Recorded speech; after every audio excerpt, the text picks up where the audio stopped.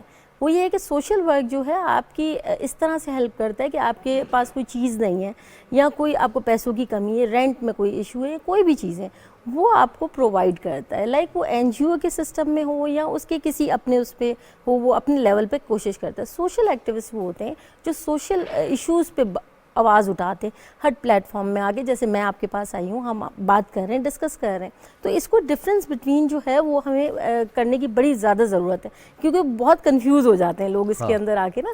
تو اب ہمارے یہاں یہ ہوتا ہے کہ جیسے کوئی بھی آئے، اب جیسے فار ایگزامپل میں ایز اے سوشل ایکٹیوسٹ ہوں، وومن امپاورمنٹ پہ بھی کام کرتی ہوں، تو اب اس کا مطلب ہرگز مطلب یہ نہیں ہے کہ اللہ نہ کرے کسی عورت کی ڈیورس ہو رہی ہے، کوئی مسائل ہے تو اس کو میں حل کروں، اس کے لیے لائر ہے. صحیح نا؟ یہ چھوٹی چھوٹی چیزیں ہیں جس کو ہمیں بہت زیادہ ہائی لائٹ کرنے کی ضرورت ہے. خواتین یہ بھی آ جاتی ہیں کہ آپ ہماری مالی مدد کر دیں، یا مرد حضرات آ جاتی ہیں. ہمیں جابس کے بڑے مجھے جو جتنے بھی ان باکس آتے ہیں نا وہ جابس کے حوالے سے بہت آتے ہیں. تو اب میں جہاں تک ہم ہیلپ کر سکتے ہیں، کیونکہ دیکھیں ہم بھی ریفر کر سکتے ہیں آگے، کیونکہ ہم تو نہیں پرووائڈ کر سکتے نا ہر ایک کو. بہت سارے یعنی یہ نمبرز جو ہیں آپ کو پتہ ہے کہ جو جن کے پاس جابس نہیں ہیں وہ بہت زیادہ ہیں. تو ہمیں جو ہے وہ لوگوں کو یہ سمجھنے کی ضرورت ہے کہ یہ دونوں ڈفرینٹ چیزیں ہیں. سکینہ صاحبہ، لیکن آواز اٹھانا کسی بھی مسئلے کا ایک فرسٹ سٹیپ ہوتا ہے حل کی جانب. جب آپ آواز اٹھاتے ہیں تو پھر ورکرز آگے آتے ہیں اور کام کرتے ہیں، تب معاشرے کو پتہ چلتا ہے کہ یہ ایک پرابلم ہے اور ہم سب نے اس کو مل کے سالو کرنا ہے. آپ نے کہا افراد باہ معذوری میں بچوں کے لیے کام کرتی ہیں، آپ آواز اٹھاتی ہیں، اس کے علاوہ کون کون سے آپ کے ایریا آف فوکس ہیں؟ جیسے کہ میں نے آپ کو بتایا وومن امپاورمنٹ پہ کام کرتی ہوں، ڈسیبل بچوں پہ کام کرتی ہوں میں، اور جہاں تک جیسے ہماری یوتھ ہے، یوتھ امپاور کے لیے بھی کام کرتی ہوں. لائک ہمارا جو سیشن ہوتا ہے وہ میں بہت زیادہ فوکس کرتی ہوں اس کو کہ ایڈکشن کیا ہے. جسٹ اونلی یہ نہیں کہ ڈرگز ہیں، وہ ایڈکشن جو ہے ہمارے یہاں موبائل کی جو آج کل عادت ہوئی ہوئی ہے نا، ہر بچہ جو موبائل لے کے بیٹھ جاتا ہے، جو اس کا قیمتی ٹائم ہوتا ہے جس کو وہ بہت اچھے سے فوکس کر کے دیکھیں. موبائل آپ یوز کریں، اس کی منع نہیں ہے، مگر اس پہ آپ ریلز دیکھے جا رہے ہیں. فار ایگزامپل ٹک ٹاک دیکھ رہے ہیں، وہ دیکھے جا رہے ہیں، تو اس کا حل کیا ہے؟ یعنی آپ پورا دن لگا دیتے ہیں اور حاصل کچھ بھی نہیں ہے. آپ کریں اس کو، دیکھیں اس میں بہت ساری اپلیکیشنز ایسی بھی ہیں جس میں آپ اس کو ارن کر سکتے ہیں یا کچھ سیکھ سکتے ہیں بہتر. تو میرا یہی پیغام ہوتا ہے. تو میں یہ پورا ایریا جو ہے نا اس کو فوکس کرتی ہوں. یوتھ کے لیے بھی وومن امپاورمنٹ، ڈسیبل بچے، ہم دارالسکون کے ساتھ کام کر رہے ہیں، ایونٹ آرگنائز کرتی ہوں، سیمینارز کرواتی ہوں یوتھ کے لیے. سکینہ صاحبہ، اپنے یہاں کے لوگ آپ تک اپروچ کرتے ہیں، میسج بھیج دیتے ہیں، کسی کو جاب چاہیے، کسی کا مسئلہ ہے. جب کوئی انسان پرابلم میں ہوتا ہے تو اس کو جو سب سے پہلی اس کی ضرورت ہوتی ہے وہ یہ کہ اس کو سننے والا یا اس کے کندھے پہ کوئی ہاتھ رکھنے والا چاہیے ہوتا ہے. یہی سوشل ورکر بعد میں آتا ہے، سوشل ایکٹیوسٹ اس حوالے سے پہلے اس کی آواز سن بھی لیتا ہے. بالکل. اتنے زیادہ مسائل، مختلف لوگوں کے مختلف مسائل ہیں، ان کو سننا، سمجھنا، پھر ان کو اسی طرح سے پروسیس کر کے آگے ان کے لیے آواز اٹھانا پرسنالٹی کو متاثر نہیں کرتا، اپنے ذہنی سکون کو متاثر نہیں کرتا ہے. دیکھیں میں اس کی مثال آپ کو کچھ اس طرح دوں گی کہ جیسے ڈاکٹر ہیں، ڈاکٹر کے پاس ہم جاتے ہیں، ہمیں پہلے ہو رہا ہوتا ہے بس ڈاکٹر کے پاس جائیں. جیسے کچھ ڈاکٹرز ایسے ہوتے ہیں جن کے پاس آپ جائیں تو آپ بھول جاتے ہیں، مطلب اوکے آ جاتے ہیں. دوائی تو بعد میں آتی ہے، اس کے بعد ہم نے اپنا دل کی بات بتا دی، رائٹ، کہ وہ ہم سمجھتے ہیں کہ بھئی یہ ڈاکٹر ہے، اسی کو ہمیں اپنے دل کی بات بتانی ہے، یہ سمجھے گا اور یہ ہمیں ڈائگنوز کر دے گا کہ یہ آپ کو مسئلہ ہے، آپ یہ کر لیں. پھر میں نے خود ایکسپیرینس بھی کیا ہے یہ چیز، اور بہت لوگوں سے سنی ہے کہ ہم بس وزٹ کر کے آ گئے، ہم اوکے ہو گئے. تو اس طرح یہی ہوتا ہے کہ جیسے میں سب سے بڑی مثال آپ کو یہ بھی دوں گی کہ ہم اگر کوئی تکلیف ہوتی ہے اپنی امی کے پاس جاتے ہیں سب سے پہلے اور ان کو اپنے دل کا حال بتاتے ہیں، جو بھی ہمارے کلوز ہوتا ہے. اب ان کا کیا، جن کے کلوز کوئی بھی نہیں، جن سے آپ ڈسکس نہیں کر سکتے. بہت سارے لوگ ہوتے ہیں جس سے اپنی دل کی بات نہیں کر سکتے، تو کچھ لوگ جن کا کوئی بھی نہیں ہوتا. پھر میں مثال دوں گی ایسے اولڈ ایج ہوم ہے. ہاں، اولڈ ایج ہوم کے لیے بھی کام کرتی ہوں. آپ جو مجھے پوچھ رہی تھی نا، تو وہ بوڑھے لوگوں سے میری بڑی انسیت ہے، ان کے ساتھ میں بڑا کمفرٹیبل رہتی ہوں، ان کے لیے بھی میں کام کرتی ہوں. تو ہم اپنے لوگوں کے پاس جاتے ہیں اور ان سے بہت دل کی بات کرتے ہیں. ہمارے پاس بھی کچھ ایسے لوگ آتے ہیں، خواتین آتی ہیں، بچے آتے ہیں، یوتھ آتی ہے کہ دیکھیں میم ہمیں یہ ایشو ہے، تو ہم ان کو ایڈوائز کر سکتے ہیں، کسی کو ریفر کر سکتے ہیں، کچھ مسئلے ہم حل کر سکتے ہیں تو وہ ہم حل کر کے. سکینہ صاحبہ، آپ ویمن امپاورمنٹ کے لیے کام کرتی ہیں، معاشرے میں کتنا ضروری ہے ویمن امپاورمنٹ کو فروغ دینا، اس کے لیے کام کرنا، آواز اٹھانا؟ دیکھیے میں سمجھتی ہوں کہ وومن امپاورمنٹ صحیح ہے، مگر یہ جو ہے نا عورتوں کے لیے جو چل پڑا ہے، وہ جو کہتے ہیں نا اپنی روٹی خود بناؤ، اور یہ سسٹم مجھے سمجھ نہیں آتا. جو لبرل ہونا چاہیے مگر اتنا نہیں ہونا چاہیے. دیکھیے خدا نے ایک چیز جب ہمیں بتا دی گئی ہے کہ مرد ایک قدم، عورت جو ہے وہ ایک قدم پیچھے اور مرد ایک قدم آگے، تو اس کو تھوڑا سا ہم لے کے چلنا چاہیے. اور سیکنڈلی یہ کہ وومن امپاورمنٹ کا ہم یہ کہہ سکتے ہیں کہ دیکھیں ہماری انفلیشن کا دور جو اس وقت چل رہا ہے، اس میں ہم یہ نہیں کہہ سکتے کہ ایک مرد جو ہے کمائے گا اور باقی سارے گھر والے بیٹھ کے. وومن امپاورمنٹ کو ڈیفائن کیسے کریں گی بینگ اے سوشل ایکٹیوسٹ؟ دیکھیں ڈیفائن کرنے کی تو میں آپ کو بتا رہی ہوں نا، وومن امپاورمنٹ یہ چیز ہے کہ آپ بس اپنی کچھ یعنی آؤٹ پٹ تو دو نا آپ اپنا. ایسے دیکھیں وومن امپاورمنٹ کا مطلب یہ ہوتا ہے کہ آپ صرف اگر آپ نے پڑھائی کر لی اور آپ گھر بیٹھ گئے تو اپنے بچوں کو بھی، میں اتنی چھوٹی سی آپ کو مثال دوں گی کہ آپ نے اگر پڑھائی کر لی، بعض دفعہ ایسے کرتے بس جاب کرنا ضروری ہے. ایک عورت جو ہے وہ پوری نسل چلا رہی ہوتی ہے، اگر اس نے پڑھائی کر لی اپنے بچوں کو پڑھا سکتی ہے، اگر مشکل اس کے شوہر پہ آ جائے تو وہ ارن کر سکتی ہیں آن لائن. بہت ساری ہے چیزیں، تو پورا خاندان لے کے چل رہی ہے نا وومن امپاورمنٹ. ہم تھوڑا سا اس پر بات کرتے ہیں. آپ نے 2-3 دفعہ کہا کہ لوگ ہم تک آتے ہیں، یہ ہم میں کون کون شامل ہے؟